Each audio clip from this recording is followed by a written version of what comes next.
आज का युवा आंतरिक रूप से एकदम खोखला होता जा रहा है। प्रेम करने के लिए दवा खोज रहा है, पढ़ने के लिए टीचर खोज रहा है, उत्साह के लिए मोटिवेशन खोज रहा है। चैतन्य से उसका संबंध बिल्कुल टूटता जा रहा है। प्रेम की दवा ढूंढ रहा है, प्रेम की। इसलिए आने वाले जनरेशन के साथ ये बहुत बड़ा खतरा है। इस संघर्ष से लड़ने का सूत्र खोजो। अगर ये लड़ने का सूत्र पता चल गया, बस जीवन आनंदमय हो जाएगा।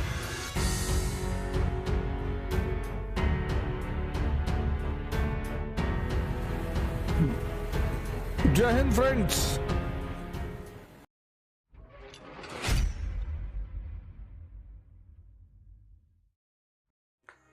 जय हिंद फ्रेंड्स।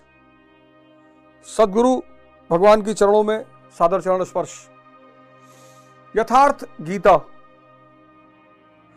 मानव जीवन के उत्थान का शास्त्र। यथार्थ गीता, यथार्थ गीता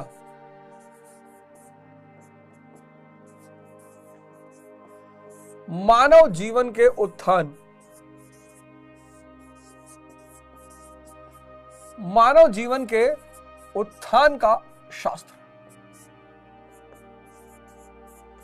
बहुत सारे लोग पूछते हैं कि भैया जीवन का उद्देश्य क्या है।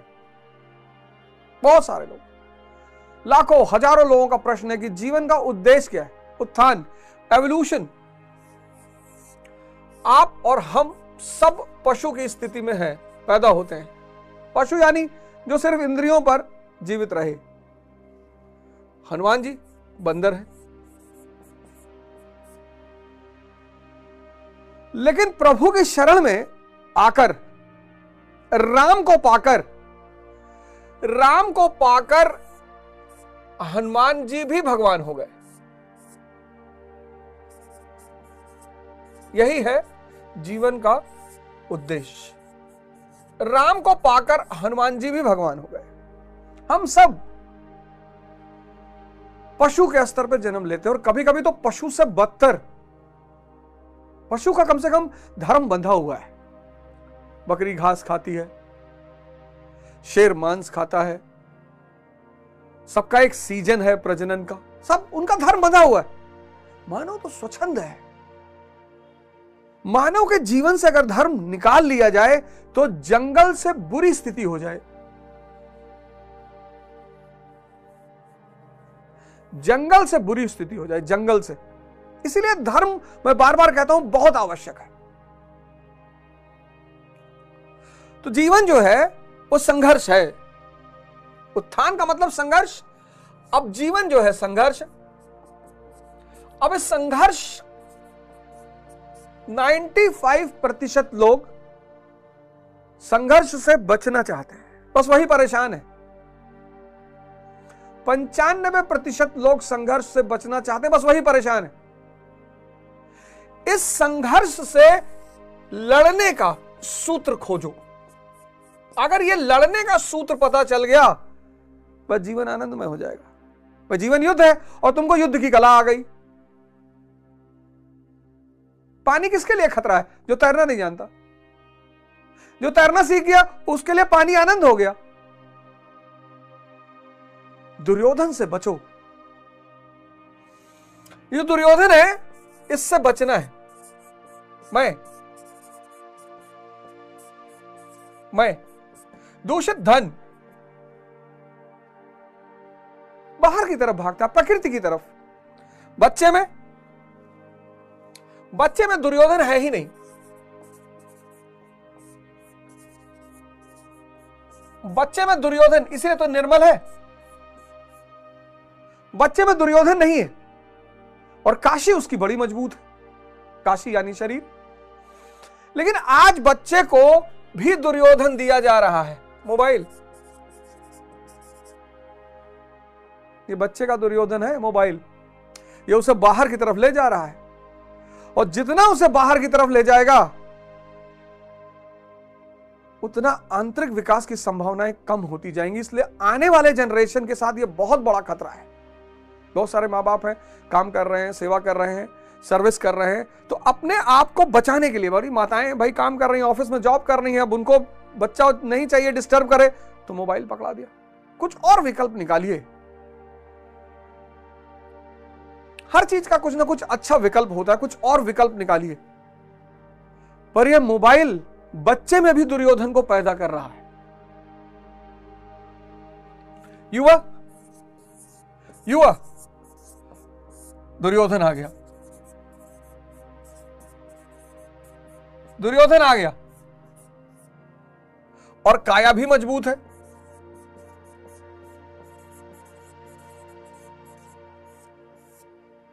दुर्योधन मैं आ गया और काया भी मजबूत है।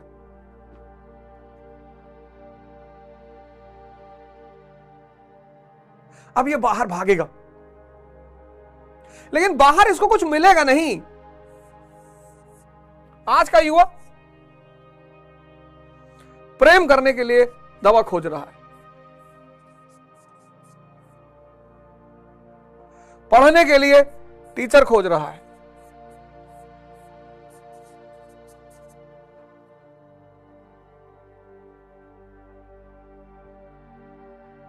उत्साह के लिए मोटिवेशन खोज रहा है।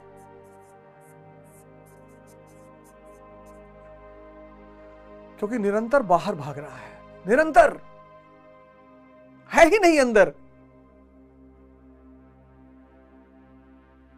चैतन्य से उसका संबंध बिल्कुल टूटता जा रहा है, आंतरिक रूप से एकदम खोखला होता जा रहा है।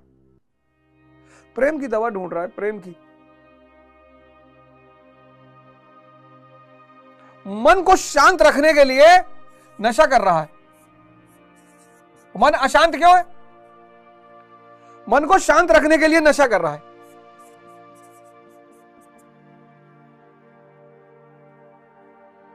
प्रेम के लिए दवा सारी शक्तिवर्धक दवाएं, पढ़ने के लिए कोच, उत्साह के लिए मोटिवेशन, मन को शांत करने के लिए सब कुछ बाहर, क्योंकि अंदर से बहुत खोखला हो गया है।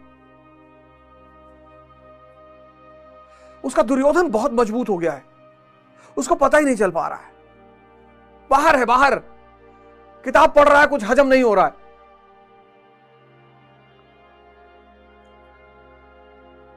और आनंद अंतस चेतना का है। कितनी भी सुंदर स्त्री सामने बैठी हो, कितना भी सुंदर पुरुष सामने बैठा हो, अगर आप शांत नहीं हैं, निरर्थक है।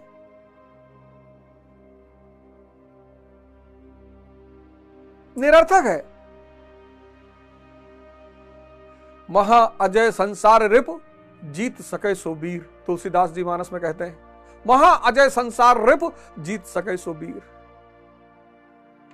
संसार ही दुश्मन है। बाहर जितना बाहर भागोगे, इसलिए युवाओं को ध्यान करना चाहिए। और जब युवा अवस्था ध्यान में बीतेगी, ध्यान में पढ़ाई करो, ध्यान में प्रेम करो, ध्यान सब कुछ ध्यान में करो। हर कृत्य को ध्यान बना लो, खेलने को ध्यान बना लो, सारे कृत्य को ध्यान बना लो। क्योंकि अगर ऐसा नहीं हुआ तो जो तीसरा चरण है वृद्धावस्था, वृद्धावस्था, अगर यहां दुर्योधन बहुत मजबूत हो गया, दुर्योधन अति मजबूत, अति, और काया काशी कमजोर हो जाएगी, इंद्रिय सुख खत्म हो जाएगा, बस यही नर्क हो जाएगा। यही है नर्क कि 70 साल की उम्र में कर कुछ नहीं सकते, तमन्ना सारी है, तमन्ना सारी बची है और ताकत है ही नहीं। तब इससे क्या होगा? तमन्ना सारी बची है और ताकत है ही नहीं, इससे क्या होगा? फ्रस्ट्रेशन पैदा हो जाएगा। यही फ्रस्ट्रेशन कई तरह की बीमारियों को जन्म दे देगा।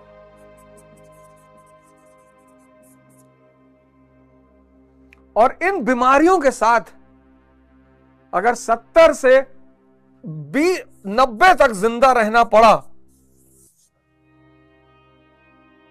बस वही नरक है।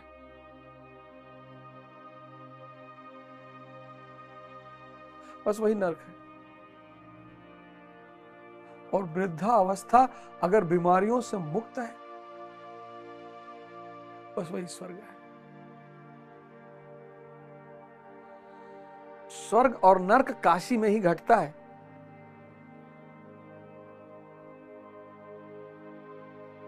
तो पिछले जो एपिसोड था उसमें मैंने एक आदमी का नाम लिया, आपको बताया शिखंडी। बड़ा आश्चर्य हुआ होगा आपको इस नायक के बारे में सुनकर। चिंतन पद्धति बढ़ाइए इसको। हर अर्जुन को जरूरत है, हर अर्जुन को इसकी जरूरत है। किसका विनाश करने के लिए? भीष्म का, यानी भ्रम खत्म, इच्छा खत्म।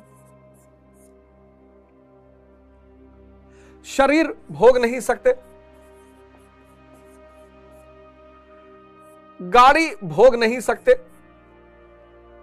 मकान भोग नहीं सकते, ये सब भोग ही नहीं सकते।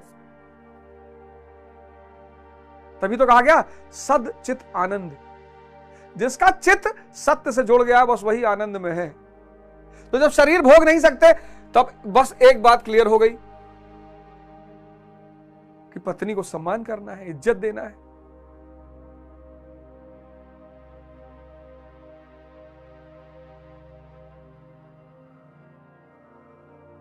अब जिंदगी किस पे आ जाएगी? जरूरतों पे। जीवन जरूरतों पे आ जाएगा, और जब जीवन जरूरतों पे आ जाएगा आसान हो जाएगा, आनंद हो जाएगा।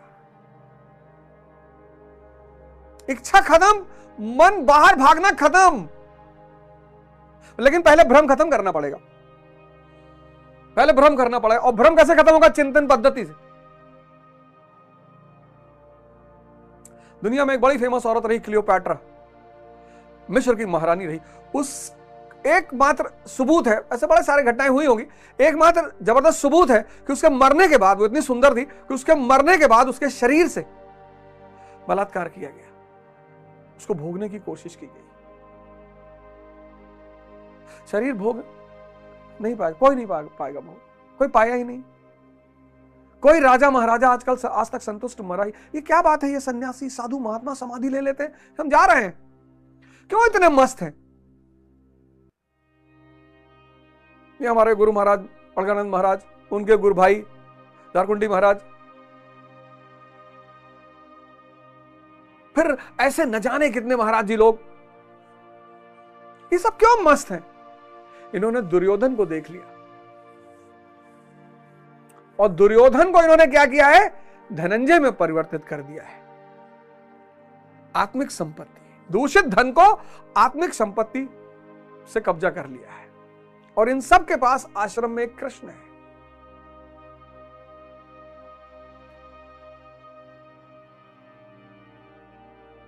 कितना प्यारा शास्त्र है ये,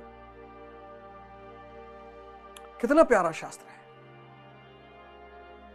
किसी वैश्या से कभी पूछिए कि दोबारा इसमें जन्म लेना चाहोगी? दोबारा चाहोगी? भाई जिसमें मजा आता है वो आप बार बार बनना चाहेंगे। किसी वैश्या से पूछिए कि दोबारा चाहिए, तो वो तो दिन भर रति कर रही है, दिन भर सेक्स कर रही है, उससे पूछिए। इसको हर अर्जुन को शिखंडी चाहिए, चिंतन पद्धति। गौर से हर चीज को देखिए, ध्यान लगाइए, जोड़ने की कोशिश करिए, भागिए मत, रुकिए। और जब भी मौका मिले आश्रम चले जाया करिए। वहां बाबा लोग, मैं बार बार आपसे कहता हूं, बाबा लोग गुस्सा रहते हैं, नाराज रहते हैं, ऐसा नहीं है, उनकी भी आवश्यकता है। दया बिना संत कसाई, और दया करे तो आफत आई। आप जाओगे उनसे उल्टी सीधी बात करोगे। अगर आप उनसे शास्त्र की चर्चा करो, कुछ सिद्धांत की बातें करो, तब तो आपसे बहुत प्यार से व्यवहार करेंगे वो। आप प्रोटोकॉल लगा दोगे, आप बता दोगे हम फलाने के बेटे हैं, आप कह दोगे हम फलाने पद में हैं, बस यही लिए वो लोग दूरी बनाए रहते हैं कि आ गए दुर्योधन वाले। और 50 लोग दुर्योधन लेके पहुंच जाएंगे तो धनंजय विचलित नहीं होगा। तो काशी, काशी यानी हमारा शरीर परमेशवासा हो जाएगा। मन सहित इंद्रियां अगर अंदर आकर स्थिर हो जाएं तो परमेशवासा। फिर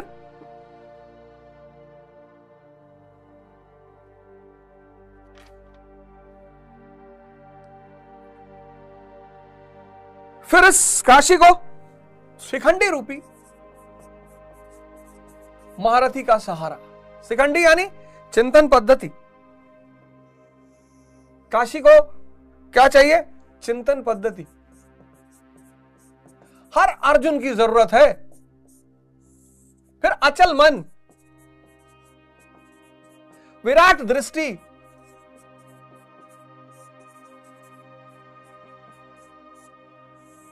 सत्य का चिंतन, सब महारथी हैं। काशी यानी काया, और मन सहित इंद्रियां अगर इसमें स्थित हो गई, परमेश्वासा। चिंतन पद्धति शिखंडी, अचल मन धृष्टधुम्न,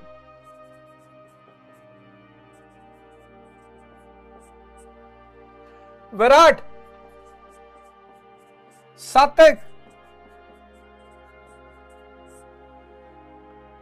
ये सब अपना अपना शंख बजा रहे हैं।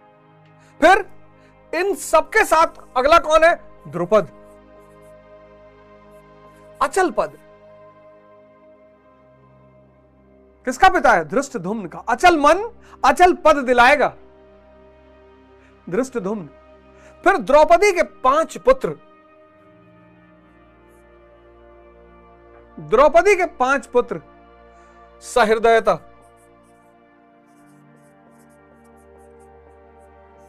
वात्सल्य, स्थिरता, लावण्यता,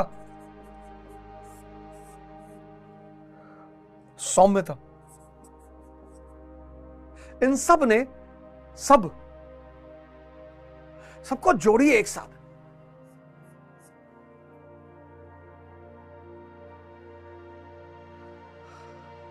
कौन है दुश्मन?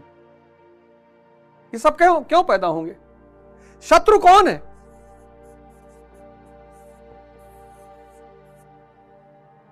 कौन है शत्रु? अगर मन अशांत हो तो पूरी दुनिया शत्रु है। आप बाहर भागोगे, दुर्योधन बाहर भागेगा। दुर्योधन का कोई बाहर अच्छा मित्र हो ही नहीं सकता। दुर्योधन बाहर भागेगा, और बाहर सभी भाग रहे हैं। सबको घर चाहिए, मकान चाहिए, स्त्री चाहिए, सब कुछ चाहिए।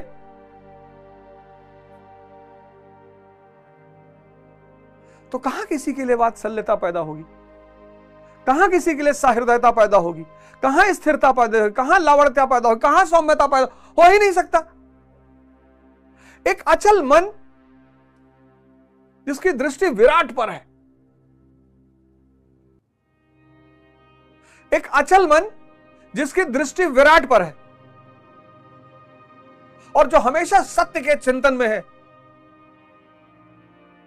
8 लाख किलोमीटर प्रति घंटा की रफ्तार से हमारा सूर्य गैलेक्सी के चक्कर काट रहा है।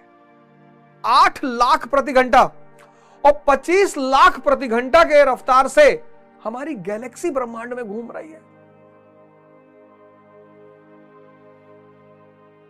25 लाख प्रति घंटा, 25 लाख किलोमीटर प्रति घंटा की रफ्तार से हमारी गैलेक्सी इस ब्रह्मांड में घूम रही। ऐसे बिलियन बिलियन गैलेक्सियां हैं। विराट पर दृष्टि और निरंतर सत्य का चिंतन। लेकिन उससे पहले दृढ़ मन अचल पद के साथ। दृढ़ मन, दृढ़ मन किसके साथ? अचल पद। धृष्टद्युम्न और द्रुपद।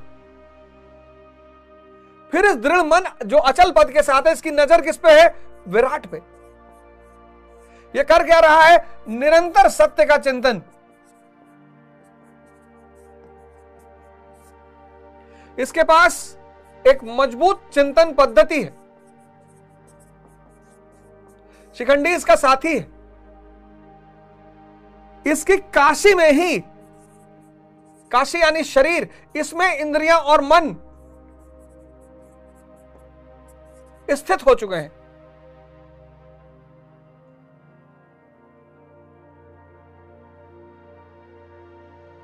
अब कौन है शत्रु? इसीलिए बुद्ध का कोई शत्रु नहीं।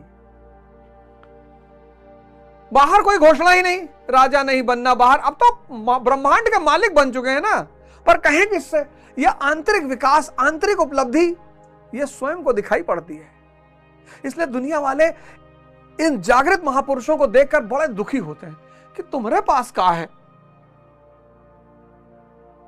पाकिस्तान के एक शायर है नाज, उन्होंने बड़ी फेमस गजल लिखी, तुम एक गोरख धंधा हो। उसमें एक लाइन है, मैं तो नायब हूं तेरा आखिर।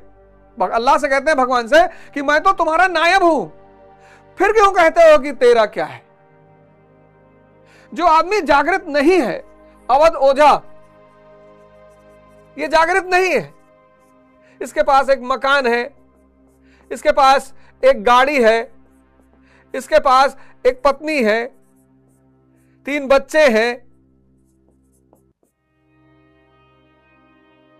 यह इसी में ऐंठा हुआ है। और गुरु महाराज के पास, गुरु महाराज के पास ब्रह्मांड है, यूनिवर्स। लेकिन इस यूनिवर्स जो उनके पास है, इनको इस यूनिवर्स को देखने के लिए इनकी ही आंखें चाहिए।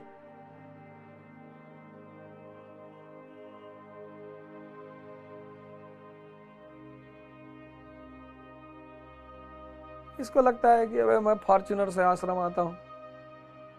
गुरु महाराज भी हंसते हैं देख के। सारा ब्रह्मांड, सब कुछ इनका है। विराट पर जिसकी नजर हो, सत्य का चिंतन निरंतर बना हो, उसके अंदर स्वभावतः सहृदयता पैदा हो जाएगी। उसके अंदर स्वभावतः वात्सल्य पैदा हो जाएगा। उसके अंदर स्वभावतः स्थिरता पैदा हो जाएगी।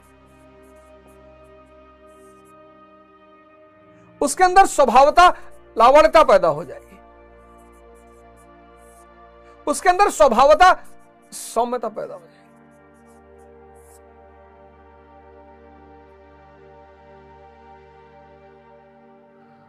स्वभावतः, और ये सब उसके साथ ही हो जाएंगे। सोचिए, ये डायग्राम दिया हुआ है यथार्थ गीता में। मानव उत्थान का शास्त्र। गुरु महाराज को सत सत नमन है, और आश्रम में जितने बाबा लोग हैं सबको सत सत नमन है। मैं तो जाता हूं, कभी कभी कोई मुद्दा फंस जाता है, मैं जाता हूं, बाबा लोगों से चर्चा करता हूं, बात करता हूं, बताते हैं देखो ये ऐसे ये ऐसे है, ये है। कितना बड़ा शास्त्र है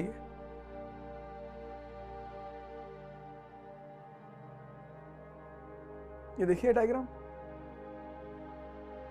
सहृदयता ना होती तो गुरु महाराज हमारा कष्ट दूर करने के लिए आते। हम जब सक्तेशगढ़ बरचा जाते, कितने लोग खड़े होते हैं, महाराज हमारा लड़का भी मारा, जा ठीक हो जी जा। आपके घर में कोई क्यों नहीं कह रहा इस तरह से?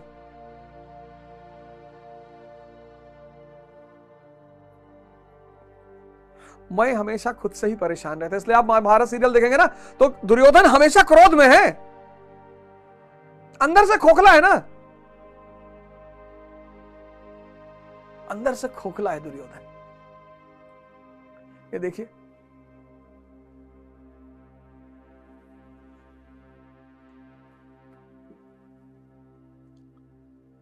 अद्भुत यथार्थ गीता, अद्भुत